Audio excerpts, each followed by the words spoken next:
How would you like a 15% discount to my daily email, the stack of stuff, the show notes, discounts to the conference, all of that? All you need to do is text the word show to 33777. You'll get the annual subscription with a 15% discount to my daily email. You'll get the stack of stuff, the links to the show notes, discounts to the conference, and so much more.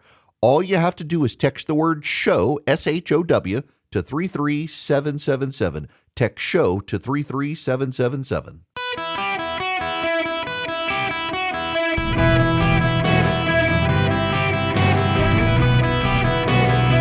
Welcome to the Eric Erickson Show podcast, Hour 1. Greetings, conversationalists. Welcome. It is Eric Erickson here across the United States. Glad to have you with me.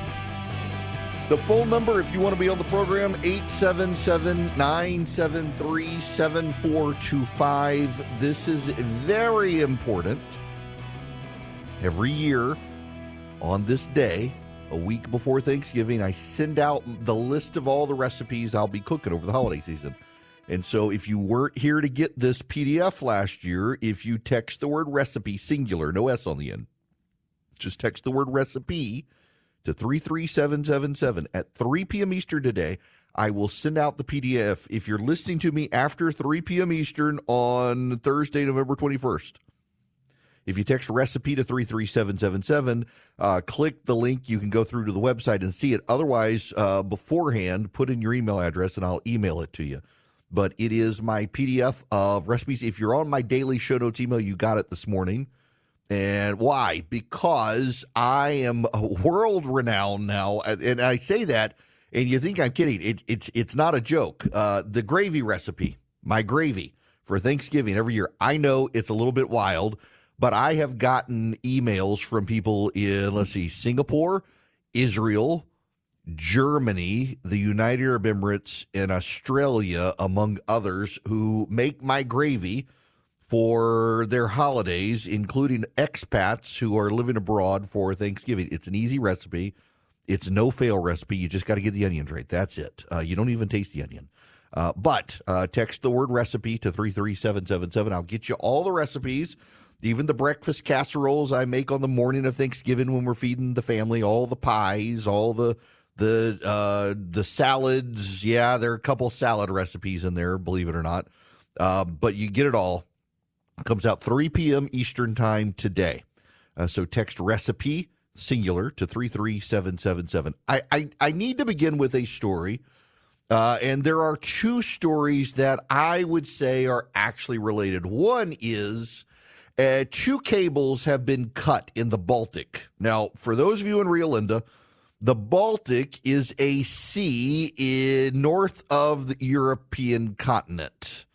The Baltic is that body of water that is south of Sweden and Finland, and on the far eastern edge of it is the Baltic republics, Estonia, Latvia, and Lithuania.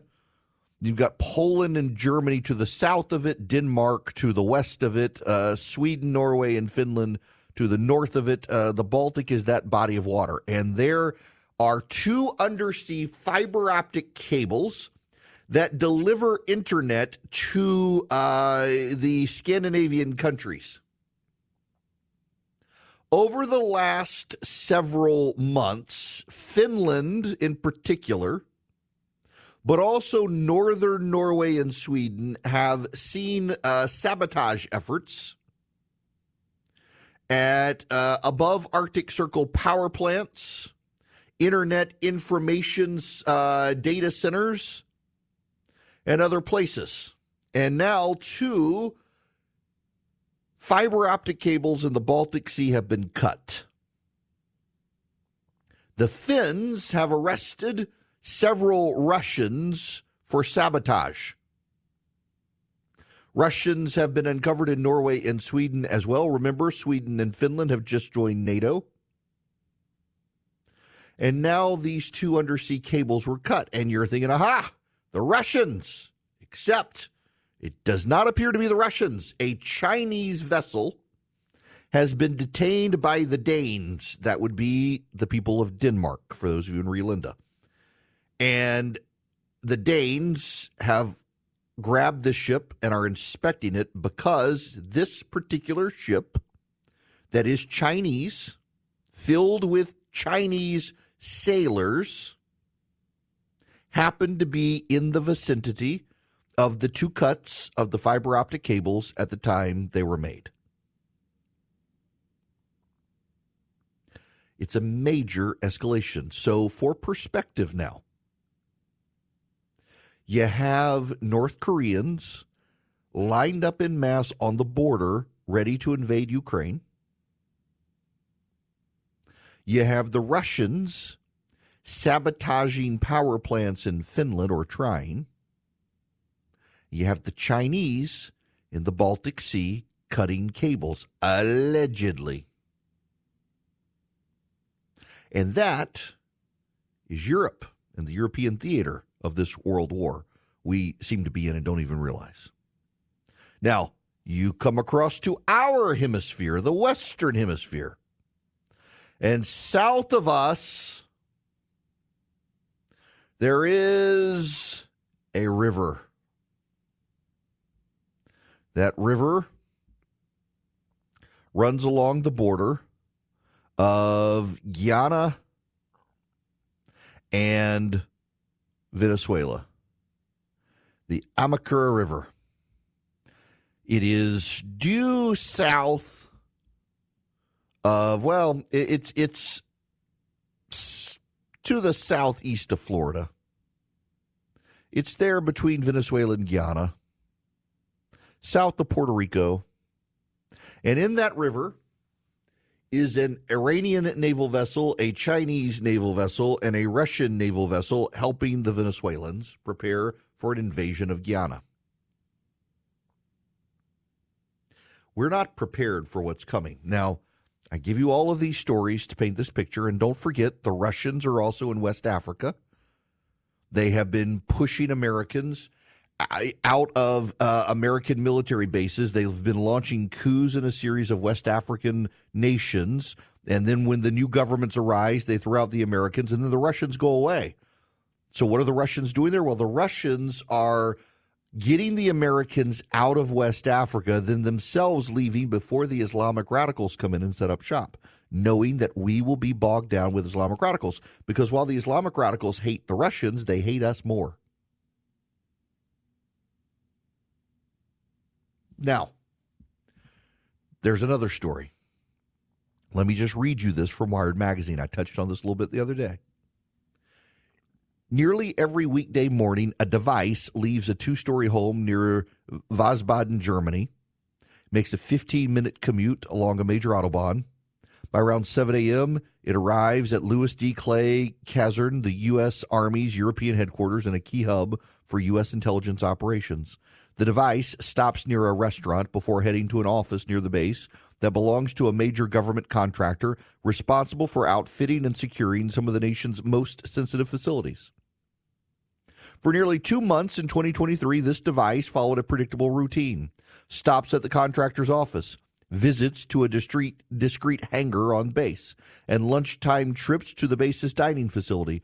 Twice in November of last year, it made a 30-minute drive to the Dagger Complex, a former intelligence and NSA signals processing facility. On weekends, the device could be traced to restaurants and shops in Wiesbaden. The individual carrying the device likely isn't a spy or high-ranking intelligence official. Instead, experts believe they're a contractor who works on critical systems, HVAC, computing infrastructure, or possibly securing the newly built Consolidated Intelligence Center, a state-of-the-art facility suspected to be used by the National Security Agency. Whoever they are, the device they're carrying with them everywhere is putting U.S. national security at risk. A joint investigation by Wired Magazine, Bayer Schlur Rundfunk, and Netzpolitik.org reveals the U.S. companies legally collecting digital advertising data are also providing the world a cheap and reliable way to track the movements of American military and intelligence personnel overseas, from their homes and their children's schools to hardened aircraft shelters within an airbase where U.S. nuclear weapons are believed to be stored. A collaborative analysis of billions of location coordinates obtained from a U.S.-based data broker provides extraordinary insight into the daily routines of U.S. service members. The findings also provide a vivid example of the significant risks that unregulated sale of mobile location data poses to the integrity of the U.S. military and the safety of its service members and their families abroad. We tracked hundreds of thousands of signals from devices inside sensitive U.S. installations in Germany.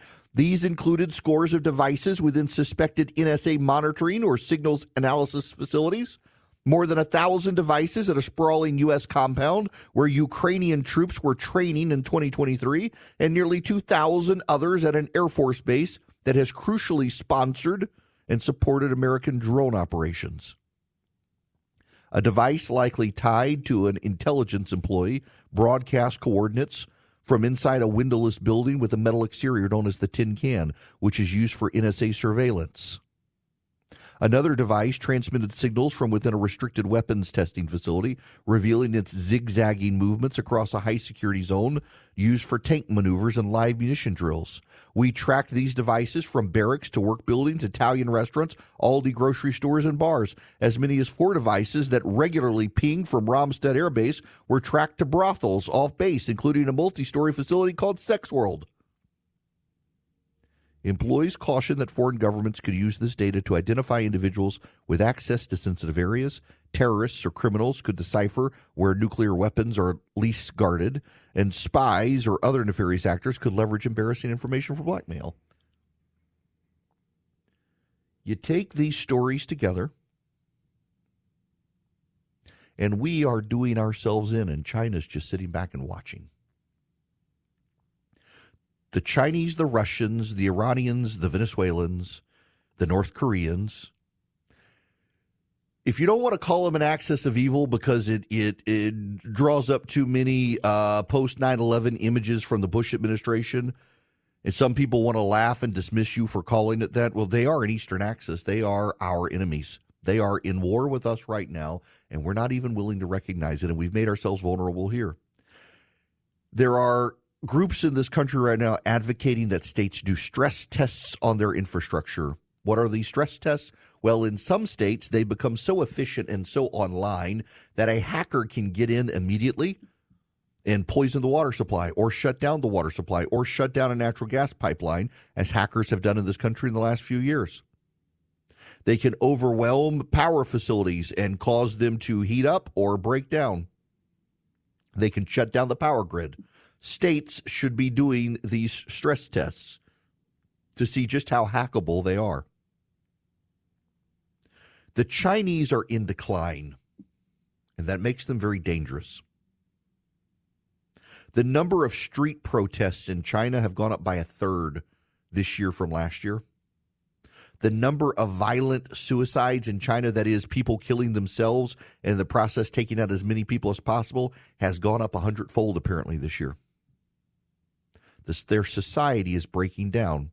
And the way you get a society that is collapsing to focus is to go to war.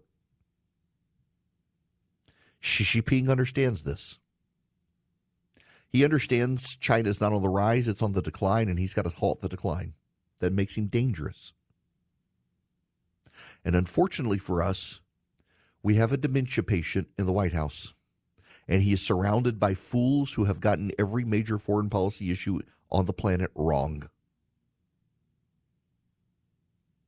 These are dangerous times, but I'm telling you, you should be asking your state representatives and state senators to get your governors to do infrastructure stress tests right now to see just how hackable your water supplies are and your power grid is and your natural gas lines are. Something wicked this way comes. The Chinese have cut data cables, it appears, in the Baltic Sea, coordinating with the Russians who are trying to sabotage power plants in Finland. And in Venezuela, they're coordinating with the Iranians and the Venezuelans, while the North Koreans amass on the border of Ukraine. We have an Eastern Axis that wants the end of Western power, and that means the end of us in a global leadership role, and we should not be willing to decline for them. But we got to do something, and I don't know that we're ready for what's coming. Thank goodness the Trump administration is coming in soon. Greetings, conversationalists. The phone number, 877-973-7425. Should you wish to be on the program, I have an announcement. It is important. we've settled on a name for the dog. It's okay.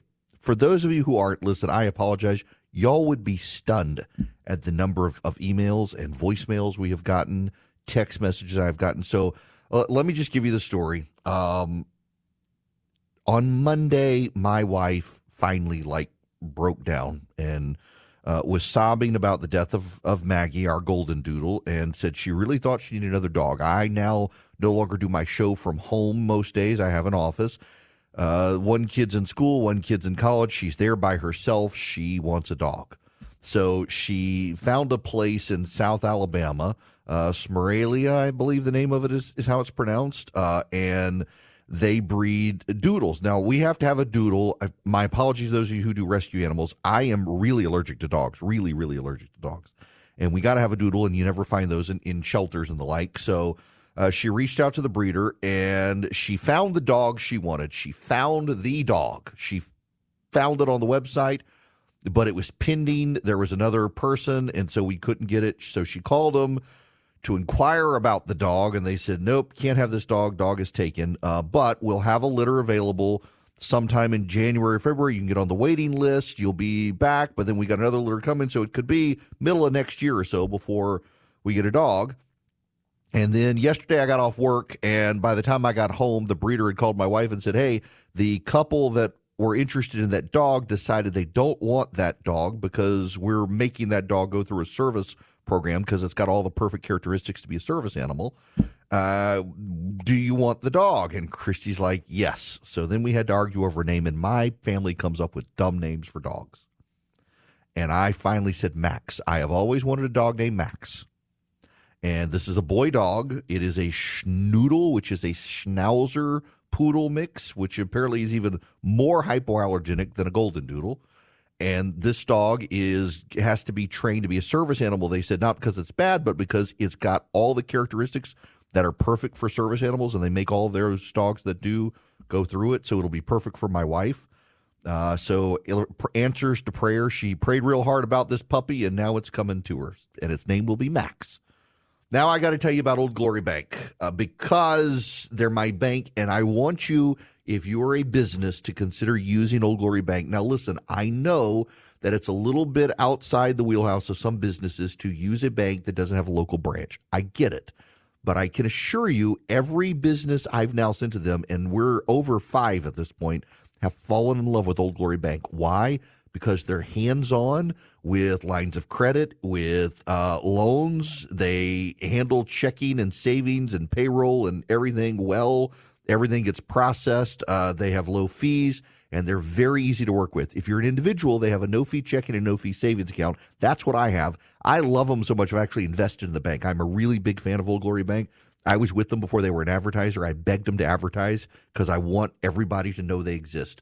OldGloryBank.com. OldGloryBank.com. You can fill out the account information online and start today. OldGloryBank.com, member FDIC, equal housing lender. Terms and conditions apply.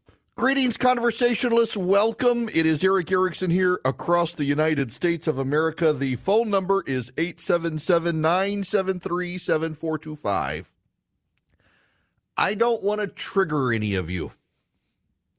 My goodness, the amount of angry people over me explaining to them who Robert F. Kennedy Jr. is, not who they think he is, because he sided with them on COVID. It's like, we used to joke all the time that for progressives, history began in 2008 when Barack Obama ran for president. There are a number of people who are new to politics who've gotten in over the last few years, and history began for them at COVID. And they're like, we literally had a woman call this program who was furious that I would accuse Robert Kennedy of being a left-wing environmentalist. Like, do you have any idea who this man is other than he opposes red dye number 5 and the COVID vaccine? I just thought he was a healthcare guy. There's audio out today of Robert Kennedy mocking Trump supporters, calling them Nazi supporters, and Donald Trump that he's the only thing that separates him from Adolf Hitler is that Hitler actually believed in public policy. Now that's from 2016, and so Trump's was like, well, he's changing it. Yeah, okay, whatever. Robert Kennedy is a horrible human being who should be nowhere near power. But I'm not here to pick this fight with the wackadoo conspiracy theorists who believe in chemtrails. By the way, Robert Kennedy, they uncovered audio of him as well saying, oh, yeah, chemtrails. Yes, I believe. Really. My gosh, there are insane people out there. Here's my point, though. There are new allegations that have surfaced on Pete Hegseth, the would-be defense secretary. I actually like Pete Hegseth. I think he would be a great secretary of defense. These allegations have all the makings of a Kavanaugh hearing. A police report on the alleged sexual assault by Pete Hegseth on a woman have surfaced. The report provided by the city of Monterey, California, was released to Hegseth in March of 2021 per his request. It runs 22 pages and details the allegations leveled by a woman who claimed in 2017 that she was sexually assaulted at a Republican women's conference. Tim Parlatore, Hegseth's attorney, vehemently denied the assault when it was first reported last week that a detailed memo of the claim had been sent to the Trump team. Parlatore claims the sex was consensual and that Hegseth later paid his accuser as part of a non-disclosure agreement to protect his reputation. In a new statement in light of the full police report, the attorney says, quote, this police report confirms what I've said all along. The incident was fully investigated. Police found the allegations to be false, which is why no charges were filed.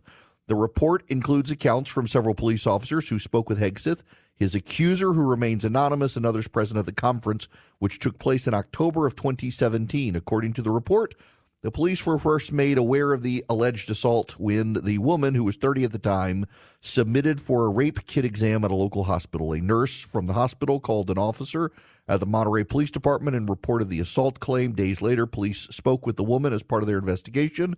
The woman said she spoke with Hegseth on the final night of the conference, during which everyone was drinking in a suite and at a bar at the hotel.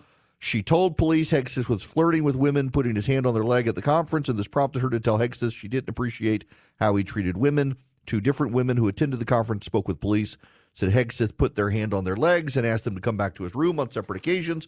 One of the women who worked at the conference told police she told Hegseth the physical contact was not acceptable, and then called the alleged victim over to act as a buffer. Now, again, this is important. She went to the hospital. She went through a rape kit. He paid her money. He says she wasn't drunk, and he used no protection. And, well, the police investigated. There was nothing to come of it. The Trump team allegedly is upset that Hegseth did not disclose this to them. Look, there was no charge. The police did not charge him with sexual assault.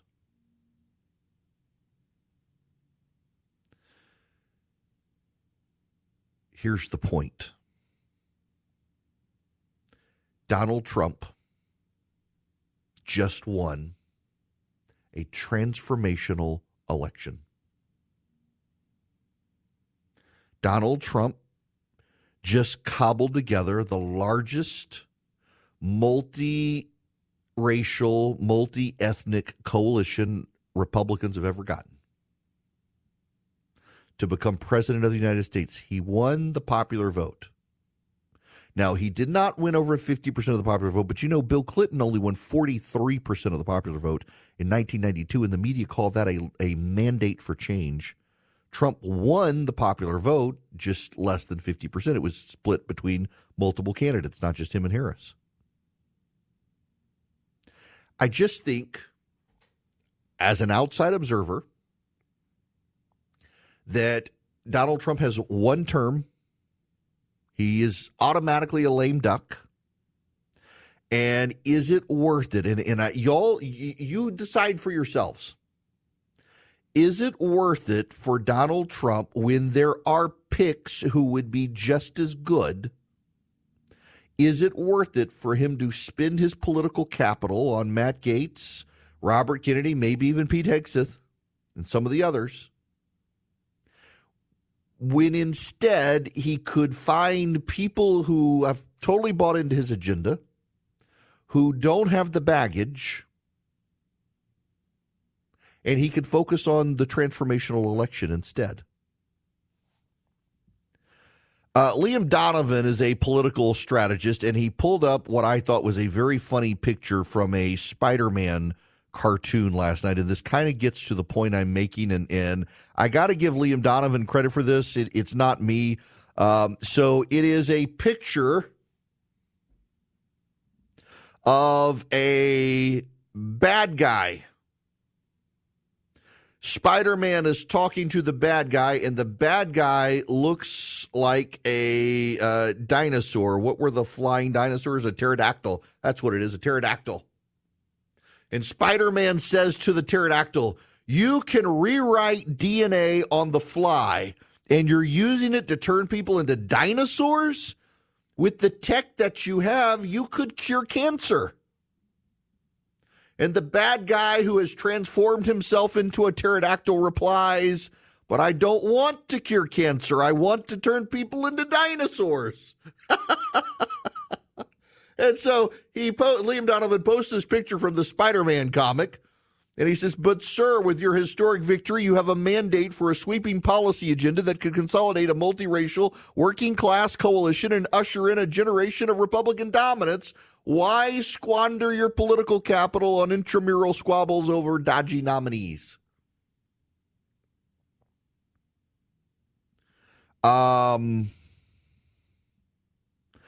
me explain, and I realize that maybe some of these are hoaxes. Here are a couple problems. With the Hegseth allegation, there was a police report. It was filed in 2017 after the incident, 4 days after the incident. That's different from the Kavanaugh situation, where there was never any sort of police report filed, and nobody had any recollection of this. And then there's Gaetz, but it looks like there's breaking news now. Matt Gaetz has just withdrawn himself from the Attorney General position, which, again, goes to this situation. Yep, that's it. Matt Gaetz is withdrawing from consideration of Attorney General he previously nominated. Good.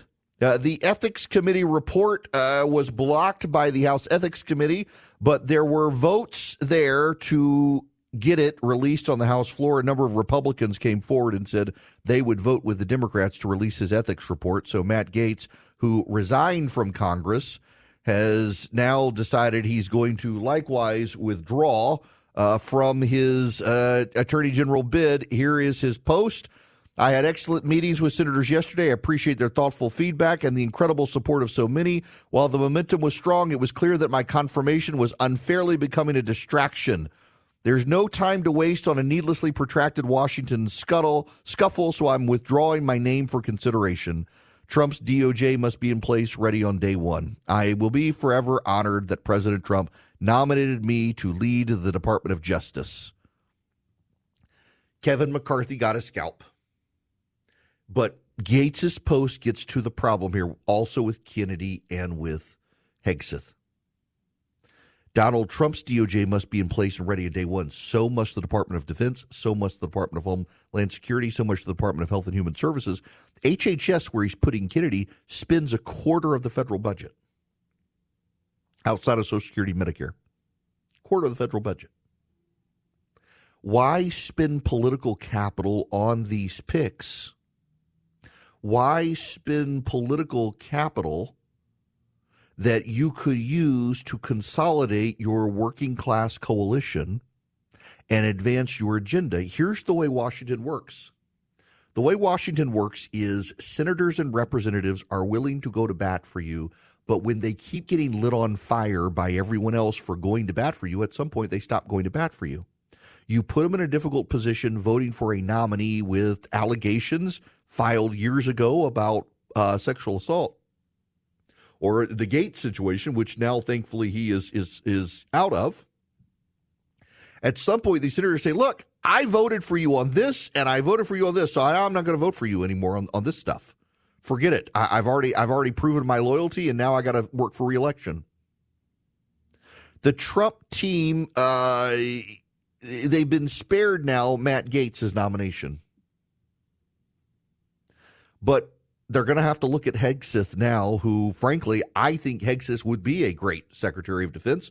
But I think with a sexual assault allegation filed by police report in 2017, concurrent to the time that it happened, there are going to be a lot of questions, a lot of tough questions for him. And then I think Robert Kennedy is a progressive, gun-grabbing, pro-abortion nut, and I don't know that any Republican pro-lifer in the Senate should be voting for a pro-abortion gun-grabber just because he opposes red dye number 5 in the COVID vaccine. All of this is to say, Donald Trump's got a lot of political capital. He needs to be careful how he spends it. Does he want to spend it on making America great again? Or does he want to spend it on getting cabinet picks through when there are other people who would be just as good? Roger Cervino would be perfect for HHS. There are plenty of people who will make fine Department of Justice nominees. Matt Whitaker, who he just nominated to be ambassador to NATO, would be fantastic. The Attorney General of Missouri would be Josh Hawley in the Senate would be a fantastic Attorney General. Josh Hawley in the United States Senate would be a brilliant Attorney General without all of Matt Gaetz's baggage. Now he's got a do-over with Gaetz. He may get a do-over with a couple of these others. I would just advise the Trump transition team, be careful how you spend your political capital. You're already headed in as a lame duck. Be very careful how you spend your political capital. Now, let me tell you about Hillsdale College. If you're looking to make a tax-deductible donation, they're a great group to support. You go to ericforhillsdale.com. You can watch a short video on what Hillsdale College means. They've been educating Americans since the 1800s. And they've been educating them, not indoctrinating them. They are committed to education, to showing the genius of our founders through the founders' own works and writings and deeds. They would love to have you a part. They give so much away for free, too. For example, Imprimis, I've been getting since I was in law school, comes to you every month. Imprimis is a journal for the American mind on the thoughtful ideas across America that are penetrating college campuses. It's such a great publication. Again, it's free. Dr. Arndt's lectures on the Constitution are free. So much that Hillsdale does, they make freely available thanks to their donors. You can learn about Hillsdale College at ericforhillsdale.com, E-R-I-C-K, ericforhillsdale.com. Go sign up, watch the video, learn about Hillsdale, get Imprimis. It costs you nothing to go to ericforhillsdale.com and get Imprimis, and you will greatly benefit for it. ericforhillsdale.com. Check them out today. This hour of the program is brought to you by First Liberty Building and Loan. Wherever you are nationwide, you can use First Liberty if you're buying a building, need a heavy equipment loan for your business. Reach out, firstlibertyga.com. I'm going to toot my horn on your behalf for just a moment. Since the Matt Gaetz nomination was announced, I have been just vilified on social media by people who insisted there was no way to stop Matt Gaetz, that he would be recess appointed. They would use the Federal Vacancies Act. They would do whatever they needed to do to get Matt Gaetz to the Department of Justice. There was no stopping him. And I told people he doesn't have the votes in the Senate, and you can't recess appoint someone when the vacancy exists while the Senate's in session without certain parameters happening, including consent of the Senate to go into recess to let you do it. And the Federal Vacancies Reform Act did not apply. And I was told very insistently by random people on social media and callers to this program that I was wrong. Matt Gaetz would be the nominee and he would become the Attorney General. And here's what I told you that none of you seem to want to pay attention to. I know members of the United States Senate. They are personal friends of mine. And I called them and I asked them, and every one of them was adamant that the recess appointment provision doesn't apply. The Federal Vacancies Reform Act doesn't apply. By the way, I was a lawyer who did work with the Federal Vacancies Reform Act. I could have told you that. But more importantly, they wouldn't vote for Matt Gaetz. I told you. If you're a listener to this program, you have known since the moment Matt Gaetz was appointed that the votes did not exist for him in the United States Senate, no matter how much you heard from other people, no matter how many people spun you into believing that the votes were there. I know why, because I physically picked up my phone and called personal friends of mine who are United States senators, and I asked them. If you listen to social media, they assured you the votes were there. In fact, yesterday, there was a big show of Matt Gaetz and J.D. Vance going to members of the U.S. Senate to talk to them, and the word was that all the meetings were grand and glorious, and it was good, and they were open-minded, and they would consider him, and they appreciated his explanations. And I said on this very program, it was all for show. It wasn't going to happen. He didn't have the votes. Ladies and gentlemen, he didn't have the votes. He's never had the votes. Members of the House Republicans were willing to sabotage him to stop him from getting the votes. And if you listen to the echo chamber on Twitter, they all said Erickson's wrong. He's broken. He's never Trump. It's Trump derangement syndrome. Erickson's wrong.